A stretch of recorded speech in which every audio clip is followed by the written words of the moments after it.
पूरे विश्व के लिए जो संदेश है वही संदेश हमारे अपने भारत देश के लिए भी होता है, क्योंकि ये सार्वजनिक संदेश है।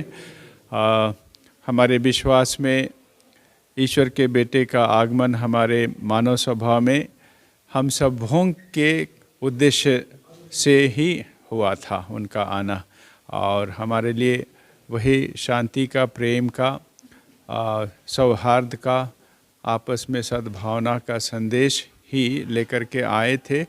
और ये हम लोग इसको अपना एक मिशन, अपना कर्तव्य समझते हैं, बताने के लिए सबों को कि ये संभव है। और हमारे भारत देश में तो हम लोग विभिन्नताओं में एकता वाला देश है।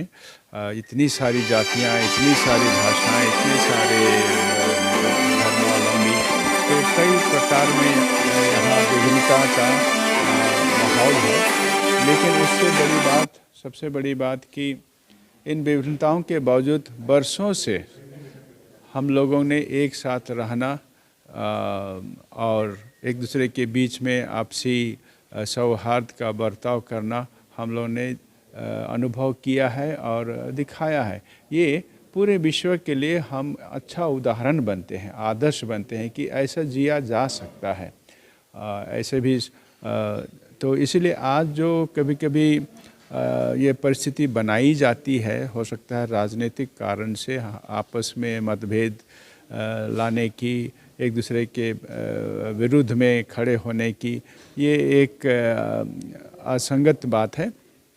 इसको हम लोगों को जोर नहीं देना चाहिए, बल्कि अपनी जो विशेषता है हमारे भारत देश के समाज में, उसको बरकरार बनाए रखना है और उस दिशा में आगे बढ़ना ही हमारा ख्रिस्त जयंती का सबसे बड़ा संदेश होगा। क्योंकि वो आए थे तो इसी पाठ को पढ़ाने के लिए, सबको पढ़ाने के लिए आए थे। जो वर्तमान देश की हालात है, या फिर पड़ोसी देश जैसे बांग्लादेश हुआ, फिर रसिया यूक्रेन का जो वार चल रहा है, ऐसे में उन लोगों के लिए क्या संदेश देंगे? उनके लिए भी वही संदेश होगा कि ये जो राजनैतिक कारणों से हम लोग एक देश और दूसरे देश में जो वैमनस्य की भावना लाते हैं, हिंसा की घटना अंजाम देते हैं, ये सब अनुचित है। क्योंकि चाहे किसी भी देश के हों, अंततः हम लोग तो स्वभाव में मनुष्य हैं, हमारे में इंसानियत बड़ी चीज़ होती है, उसको हम लोगों को महत्व देना चाहिए। वो बांग्लादेश हो, यूक्रेन हो या कहीं भी हो, किसी भी लड़ाई में अंततः तो उसके पीछे कोई लालच की बात होती है, कोई दबदबा की बात होती है, कोई स्वार्थ की बात होती है, चाहे वह राष्ट्र के रूप में हो या व्यक्तिगत रूप में हो। अगर हम उसका दमन करेंगे, स्वार्थ और लालच, तो शायद हम इंसानियत का जोर दे सकेंगे।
सर्वशक्तिमान पिता, इस क्रिसमस की अवधि में तू हमें कुंवारी मरियम से जन्मे तेरे पुत्र यीशु क्रिस्ट के रहस्य पर मनन ध्यान करने के लिए आमंत्रित करता है।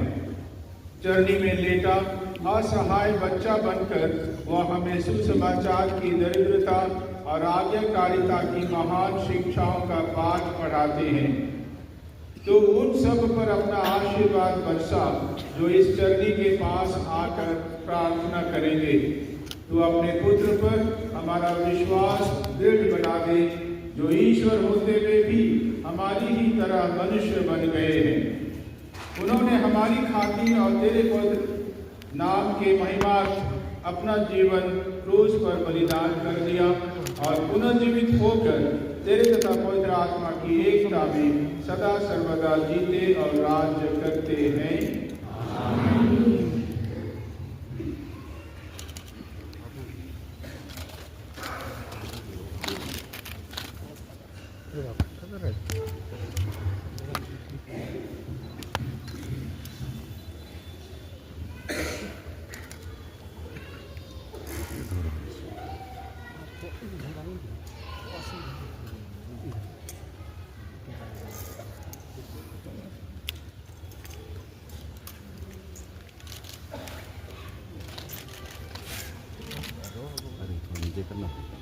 अरे यार कैसे करो यार,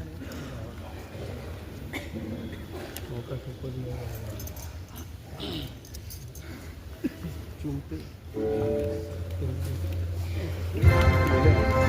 तो भैया पीछे से थोड़ा सा भाई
रात्रि मिस्सा में हम आए हैं नवजात शिशु का दंडवत करने, उनसे आशीर्वाद पाने के लिए। एक ऐसा आशीर्वाद जो हमारे आने वाले समय को, हमारे जीवन को प्रभावित करे, उनके रास्ते में चलने लायक, उनके बताए हुए मार्ग पर हम चल सकें। उनकी शिक्षा को हम अपने दैनिक जीवन में अमल कर सके, ऐसी कृपा आज इस पवित्र संविधान में हम उनसे मांगे। अपने क्रिस्तीयता को न केवल धूमधाम एक पर्व के रूप में हम प्रकट करें, लेकिन अपने विश्वास में, अपने बिल्कुल व्यक्तिगत और पारिवारिक सामुदायिक जीवन में हम इसे सच्चाई में ढाल सकें। ऐसी शक्ति, ऐसी प्रेरणा प्रभु हमें दे, इसके लिए आइए हम प्रार्थना करते हुए इस पवित्र संविधान में प्रवेश करें। सर्वप्रथम अपने को पापी स्वीकार करते हुए दयालु पिता से क्षमा मांगे, ताकि इस पवित्र संविधान को योग्य रीति से चढ़ा पाएं।